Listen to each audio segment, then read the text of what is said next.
It used to be Google would do an update about once every 6 to 8 months, and the update would be fairly major, would shake the rankings, they would jump all around. It used to be called the Google Dance, and the updates were generally kind of just follow on from what they have done in the past. They weren't the radical departures some of the updates we're looking at here were. About 4 years ago, they started with an update called Panda. And this update came out just about the same time a company went public called On-Demand Media. And when Demand Media went public, one of their claims to success and one of their kind of value propositions for the sale of the shares were if you purchase their services, you would rank well on Google.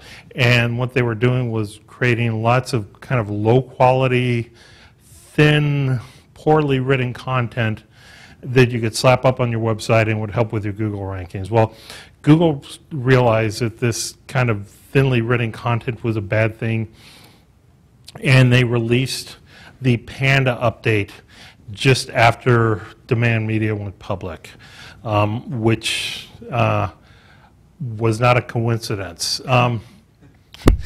It was designed to really deal with these low value, thin, poor content pages, and you started to see site-wide penalties instead of just pages falling out. The penalties were going to the site-wide. Links from sites started to fall off. You started to lose revenue. Reigns of Fire, cats and dogs living together, real Old Testament stuff. Who can name the movie? Ghostbusters. Panda's gone through multiple iterations. The most recent one major iteration was in July 2 years ago. They've gone through a lot of minor ones. Panda was a nightmare. I used to have more hair and none of it was gray before Panda. Again, it was designed to pull out these duplicate content and thin content pages. They started to look at your site. Also, did you have too many ads on your pages? Were there no links on your page? Was there obvious excessive link building that really wasn't based on relevance, but just the number of links? And they started to ding the entire site if one page was bad. In addition, they started to look at people going to your site and then bouncing back to Google. So if somebody would hit your site off a Google link and then bounce right back, kind of pogoing back, that would be a ding and it would start to drive down your ranks. It was a nightmare. Pre-Panda, one of my first SEO clients I went out on my own with, I had been working with an agency for a while, and she said, "You're good enough to go out on your own. Here are some smaller clients." And one of my first clients was a e-commerce retailer. And I started working on his website in 2001. I stopped in about 2008. But from 2001 to 2008, they had been following Google's rules. They had been going and creating fresh content instead of just taking the manufacturer's content. And they had 15,000 pages optimized, and they were ranking in the first 8 rankings. 15,000 different products. And it's because they were doing it the right way. Every time they got a new product, they would optimize the copy, do some keyword research. They constantly improved their site's technical profile. So they were doing everything right, but the one thing they weren't doing right kind of came back and bit them. This is a picture of their traffic and their rankings. So in May of 2010, they had nearly 23,000 keywords in the top results. When you go to May of 2011, they were down to about 6,000.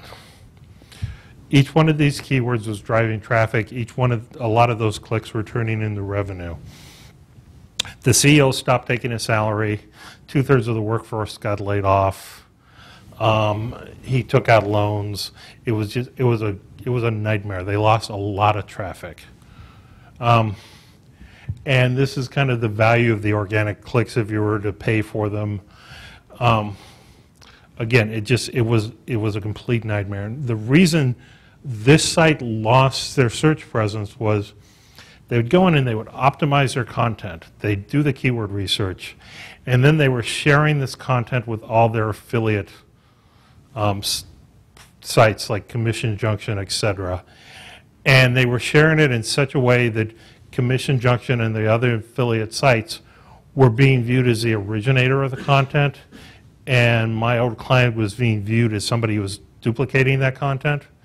And it was just because of a technical way they were publishing things. So Commission Junction was getting all this credit for having all this original content, and my client was viewed as copying it and being a plagiarist. And you can see what happened here. They brought me in, they brought in a couple other people, and we were able to fix this over time, but it was a huge hit. And it came down to duplicate content penalties. That's just part of Panda, but in this case, that's what happened. It was kind of a nightmare, and we learned a lot from Panda. Number one, really started to get religious on the creating high quality content, and also being the first creator of the content and owning it. So if you publish a new page, tweet about it, post it on your Google Plus page, let Google know as soon as that page goes live so they can say, okay, your website was the first one to publish this content. If somebody else copies it, Google is always going to say your website was first. And then again, we harped on the quality content last session. That's something we want to keep in mind here, and that will deal with a lot of the Panda issues. Now, with Panda, Penguin, and Hummingbird, another thing that happened is in previous updates to the algorithm, you could change things and it started to automatically update right away. With Penguin, Panda, and to a lesser extent Hummingbird and Pigeon, you got re-ranked and you had to wait 6 months, 8 months, or a year until the next version of that update came out and reanalyzed the database. So if you got screwed on one, you were screwed for 8 months to a year, unless you were able to do something like a massive link building campaign that didn't appear phony. So that's one of the big things with Panda and Penguin. These major kind of paradigm shifting updates to the algorithm now have a much longer term effect. They're no longer quite as transient. Now, something to keep in mind, Google's making constant updates. Nothing is this major, but they're rolling out an update every other day, little minor ones. And some of them get noticed by the search community, some don't. But Google's constantly shifting the algorithm. It's these major ones we're talking about today. The second update we're going to cover is Penguin. This came out in 2012, and it started to look at over-optimized sites, and it started to look at over-optimized links. And this is one of the reasons I put the links in this session instead of the first one. Google loves it when you build a link. Google views a link as a vote of editorial quality for a website. But Google does not want you to go out and get these links by soliciting them. Google wants them to develop over time, naturally. When you water your site, these wonderful links grow. They don't want you to go out and ask for links. But they're telling you you need to get links. Well, for a long time, they would say, okay, you need to get links, and they need to have keyword-rich anchor text, and if you have a lot of links with the same anchor text in them, that's good. And that was kind of their accepted practice, and that was what they communicated to the people. So you had exact match anchor text, the same phrase, chunk of text within the link. When Penguin rolled around, Google decided, people have been gaming the system. I'm shocked. We're going to change this. So if you started to have too many exact matched links, Google figured you were gaming the system, and you got penalized for it. They also started to look at over-optimized sites where you had multiple repetitions of the same keyword. You stuffed the keyword in various parts of the page, and it was just poorly written content. Those two major changes really started to really encompass what Penguin was. It wasn't nearly as bad as Panda. A lot of the bad quality sites got hit by Panda, and Penguin just didn't quite hurt them as much. Penguin is rolling out the updates roll out much more quickly than Panda, so you're in about a 3 to 6 month window if you get hurt by a Penguin update. The last one came out in October, and so we're due. The relevancy of your inbound links also became a major issue. So as you're looking at your inbound links, you want to have them from relevant sites. We're going to cover this later on, but that relevancy started to have a much greater influence on how much value you would get from these inbound links. And then it wasn't just the relevancy of the page to page, it was that site to your site. So it wasn't just a page to page relationship, it was a bigger site to bigger site relationship, where before it was much more linear. Now you're looking at the entire site you were linked from to your entire site. So if you didn't have that good relevancy, if it wasn't from a site that talked about some of the same things you talked about, Google would devalue the link, or in Penguin's case, actually maybe give you a negative shot. Now there was a sub-update to this called the exact match domain, which went with how domains were titled. So if you had a lot of very similar domains, it was an indication that somebody had created a lot of domains just to have links. We're not going to hit that too much because it's kind of for good marketers, it's not something we need to worry about too much. So some fallout from Penguin. This is from a site called Microsite Masters that did some analysis around Penguin, and 60% of the sites they saw that were penalized had exact match anchor text. So anchor text, it was identical or nearly identical. 60% of the sites that got penalized had a majority of their links, between 65 and 100%, being this exact match. So link to Beasley Direct for the best in online marketing, having that link appear on multiple websites was an indication to Google that we had given this link to multiple people trying to solicit links back to our website. So you can see the companies that had reached out and said, here's an exact link I want you to give to my website, those were the ones that really got hurt on Penguin. Relevancy, the sites that were very relevant are the sites that had very little relevance over here. Those were the ones that got penalized, and the sites that had more relevance had fewer penalties applied to the value of the links. Hummingbird. Hummingbird actually, a lot of people complain about it, but I liked Hummingbird. I thought it was really a good core update to the algorithm and how it looked at website. And what Hummingbird did was it started to get more natural language analysis into the search algorithm. So you could type in a question to Google and get a reasonable answer.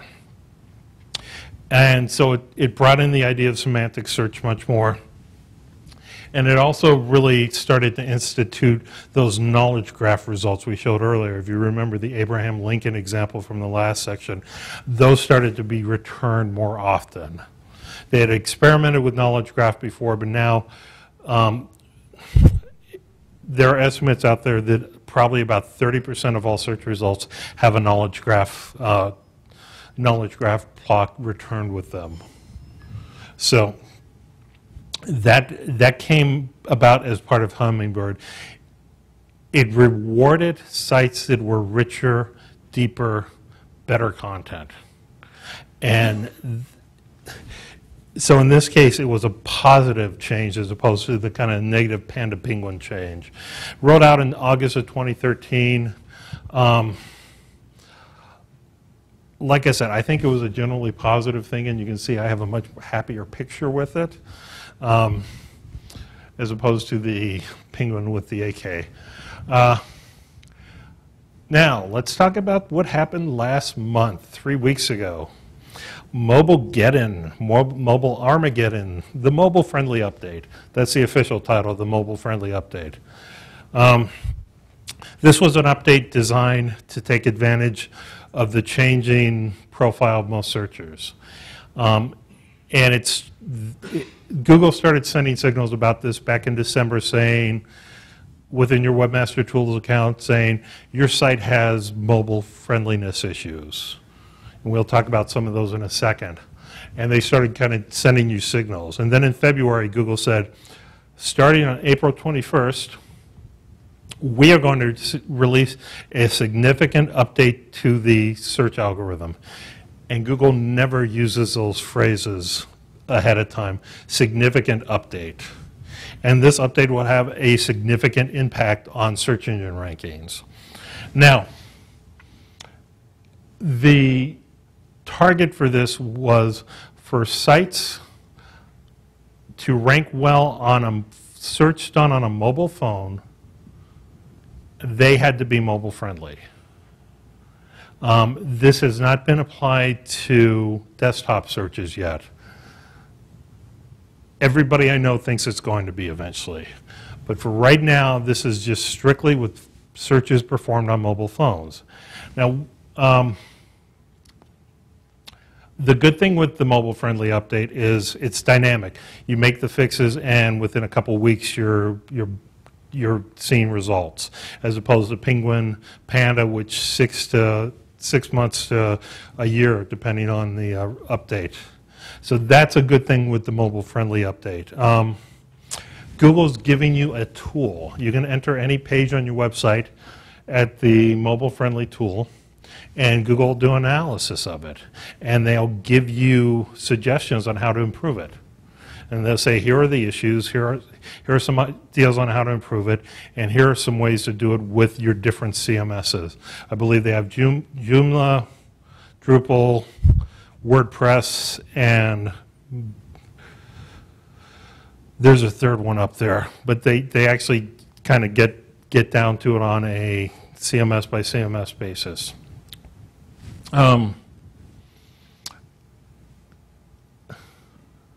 So one thing about the mobile-friendly update is, in addition to announcing the mobile-friendly update, Google also announced that in the first quarter of 2015, more searches were done on a mobile phone than were done on a desktop or a tablet.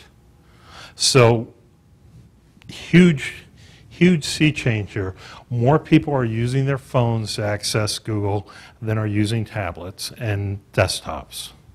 And desktops also include laptops. So right now, this does not impact desktop searches, but that's coming, and you need to make your sites mobily responsive. But like I said, Google is giving you some really good, solid guidance on how to do that. And here are some of the elements they look at. And there are other sources out there, other tools that can run the analysis for you as well. But number one, just having a little piece of code saying this site is responsive, this site has a mobile phone version within the page. Whenever you change the size of the screen, they call it the viewport, your content shifts and changes to be appropriate to that new size. So with a mobile-friendly site, if you're looking at it on your desktop and you scrunch it down and make it kind of phone size, then all of a sudden you'll see it reshift and it'll look like it's being displayed on a phone, and the menus might change and some of the graphics might fall off and the content will switch around. And that's a mobily responsive site. In addition to that, the text will respond. So It won't have a bunch of little itty bitty mouse text that would look great on a desktop but doesn't resize for a phone. Your images will resize, or you'll load up an alternative image. All your resources are crawlable by Google, and specifically by the mobile version of Googlebot. Googlebot being the name of the program they use to crawl your site. Doesn't have any Flash content on it. Flash doesn't play well with iPhones. iPhones are roughly half of the mobile phone market right now. So Google says if it's in Flash, it's a mobile detriment. And then cross-links that aren't relevant to a mobile site, and that's gets a little more detailed. But you can pop your site into any page on your site, pop it into the mobile-friendly tool, and it'll give you feedback on what you're doing well and what you're not doing well. Now let's talk about some things that happened well. So this is from PI Data Metrics, a company out of England. So both these sites are based in the UK, but these are really good graphs. So you have different keywords, and this is for British Airways, a small little company we've all heard of. But you would think British Airways, that kind of makes sense to be a mobile-friendly site because you want to change your flight on your phone often enough where it would be kind of a planned use. So before the update, they were getting good, solid traffic, and they were ranking right here in the top 15 ranks. Here's the update about 3 days later, and this was on the 24th. The update was on the 21st. Look what happened. They just fell off the cliff here. They lost traffic, they lost revenue, and it's because they weren't friendly on mobile phones. Now, this is only for the mobile version of this, for searches for their site on the mobile phones, not affecting their desktop searches right now, but we expect it to. Other side of the coin here, a site called Asada, which has been always very mobile friendly from the get-go. And here's the update, and look, they shot to the top of the rankings because they were mobile friendly. They got the benefit of designing ahead of time. So as you're developing your website moving forward, from both just a straight usability standpoint and an SEO standpoint, design it responsively. We're going through redesigns for a lot of our clients, internal and external, and mobile is a must-have. It's not a desired anymore. And significant impact to your search engine results if you don't do it.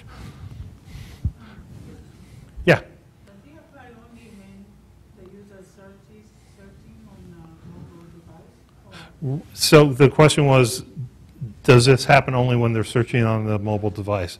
Yes, and it's only on smartphones. It's not on earlier versions of phones that had access to the web feature phones, like the Blackberries. It doesn't have an impact right now, but we are all expecting it to be rolled out to the PC version within the next 6 months, which making developers a fair amount of money right now. Not so much Beasley, though. So having a mobile responsive site, good from just a general usability, keeping your customers happy, being where they want to be, as well as a pretty major implications from an SEO standpoint. Now, to give you some data from some of our other clients, when this first started getting announced, we started segmenting out our traffic by mobile versus desktop searches.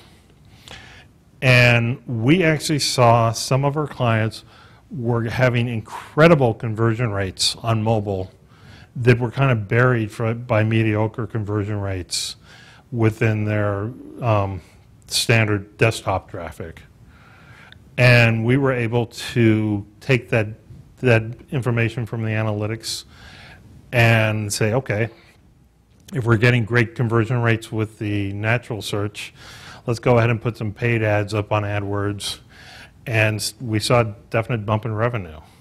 And we're talking conversion rates from like 1.2% to 8 or 9%. And I'll live all day with a 9% conversion rate. Now, not to read too much into that, some conversion rates might be impacted by if somebody actually clicks on a link on a mobile phone, they're pretty much, their level of engagement is higher because it's not the friendliest form factor. But still, a conversion is a conversion. Some other updates we've seen.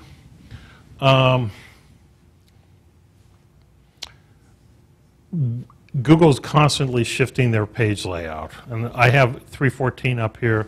I actually saw one that I saw a beta test that came out yesterday when I was finishing the final prep on the presentation here. So they're constantly shifting how they present the search results to you. And again, as with the knowledge graph, that can really have an impact on how much traffic is getting to your website. So keep an eye on how Google changes their search results. And if you see them focusing on one element, it could be something with maps, could be the knowledge graph. Think about how you can take advantage of that. Google's now able to understand and crawl JavaScript and AJAX. And AJAX is a technology that includes JavaScript and a few other elements. But it used to be it was a challenge. Now Google can crawl it seamlessly, just like it was normal HTML. That's a really wonderful thing. Google used to give a lot of power to who the author of a particular piece of content was. And people like me are like, we need to work on authorship. We need to get the authors on the page. We need to have them on Google+. They stopped doing that. And now it's still a ranking factor, but it doesn't have the weight it used to. And this is the kind of thing you want to pay attention to as you're doing this, because assumptions you've made can be changed. They started rewarding in-depth articles. They expanded the knowledge graph. They changed the top 10 results to the top 7. If you had ever had a digital millennial copyright action filed against your site, they started rolling out penalties for that. And this is for sites that were really bad with the copying of other people's content, images, etc. Okay, so how do we keep up with this? There's a couple of different places. Search Engine Land, Search Engine Watch, and Webmaster World. The first two are online marketing sites, lots of articles, lots of discussion. Webmaster World is a discussion forum, and you can go in there and search on pretty much anything that has to do with your website and find discussions going on around it. It's a really good place to stay up to date with kind of the latest breaking changes, but it's also the place where guys like me go in and complain and moan and the sky is falling and oh my God. So you need to take a lot of the comments there with a grain of salt. But probably the best place for the layman is to go to Moz's Google algorithm change history, and it keeps track of these, and you can see it goes all the way back. It goes back to 2001.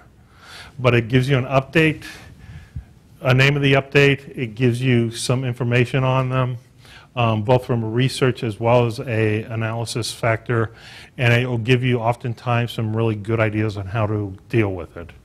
Now, you can drive yourself crazy chasing the algorithm, and it pays to be aware of it a little bit, but if you're kind of, every time you hear an update, you just completely throw your assumptions out the window and redo everything, you're going to lose hair and get ulcers very quickly. Being aware of it is one thing, but being aware of it in conjunction with your site traffic patterns, that's where it's going to be really helpful. So if you have an unexplained dip in traffic, and you've gone into Webmaster Tools and you've not seen a note from Google saying you've been a bad actor and have violated our rules, but you're still falling off the cliff for search traffic, start to look at the algorithm changes. Google may have made a change to the rules, and if you can figure it out, you can play by their rules and get back your rankings. Now, you don't always get back your rankings. Sometimes you never get them back, but this gives you a little more power, a little more control, a little more understanding. Okay, so it's a given Google's going to change the algorithm. The sun rises, the sun sets, Google changes the algorithm. There is no way you can not expect it to happen. So what you need to do is start to look at the deeper elements of your site and really focus on those to insulate yourself. And just approach your site and say, is this the best site for my users I can make it? And that's going to help insulate you a little bit. Again, getting back to content quality, deeper, richer articles are going to help you out here. The short 200-300 word pages are going to be much harder to maintain your ranking with.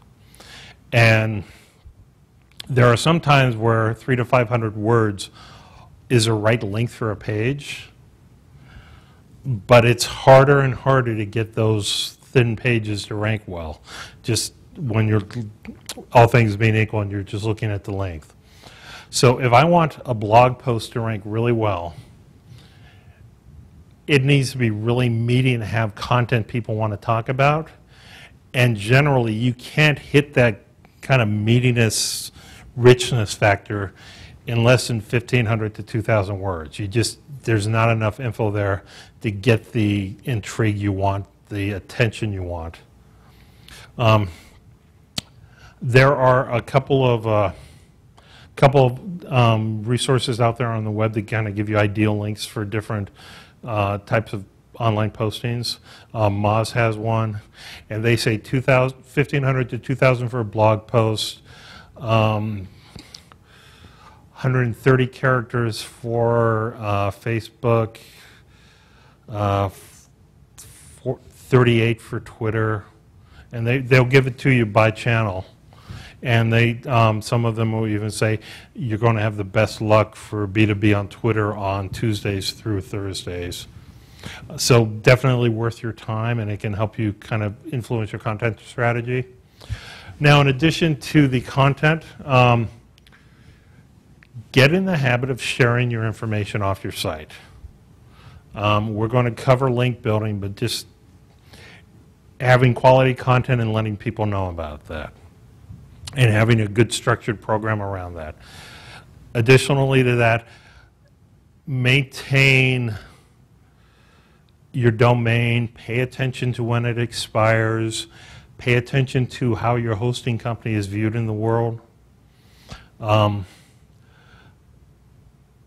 let your site publishing system, your CMS, get out of date. Google pays attention to that stuff. So if WordPress is at 7.2 now and you're running 5.1, Google is going to actually ding you for having that outdated version. And the reason being, the older versions are more vulnerable to bad, nasty people. And we've dealt with some bad, nasty people, specifically from Russia and the Ukraine recently. And Google slapped down not our SEO stuff, but our AdWords, and said, you can't run ads on us anymore until you fix this. And it's because they exploited a vulnerability in a WordPress site somebody else had built that we were running ads on, and we had to fix it. And if the company we were working with had just updated the WordPress software on a normal basis, the vulnerability would have been dealt with. So keep your software up to date. Okay, we're going to look at some of these other elements here in a few minutes. Time on page, we talked about this. Google measures how long somebody stays on the page. and if they bounce back right away. So having a good title and a good meta description that shows up in the Google results that really talks about the payoff of that page is going to deal with that right there. If you have a meta description that really spells out what's on the page, it may depress your click-through rate, but the clicks that are going are really understanding what they're expecting to get, and they're going to stay on the page for a few minutes. Now, Google can look at this in two different ways. Obviously, bouncing straight back to Google, they can see that's really visible. But if you're logged into Gmail or YouTube or Google Drive or Blogger or any of the other thousands of Google programs that you have a login to, once you log into those, unless you explicitly log out, Google is tracking your data anonymously. So if you go to Google and you do a search, Google is harvesting that and saying, here are the searches he did, and he didn't like these. And it's anonymous. They're not looking at it on the just you basis, but they are looking at it. And they start to compare your profile to Lori's profile, and they start to look for trends and analysis. So anytime you're logged into Google, Google is harvesting information about how you visit another site. And they also harvest information about how you go through. So do you go to 1 page, 3 pages, 4 pages? Google can do that via the cookie they set on you on your browser when you logged into Gmail.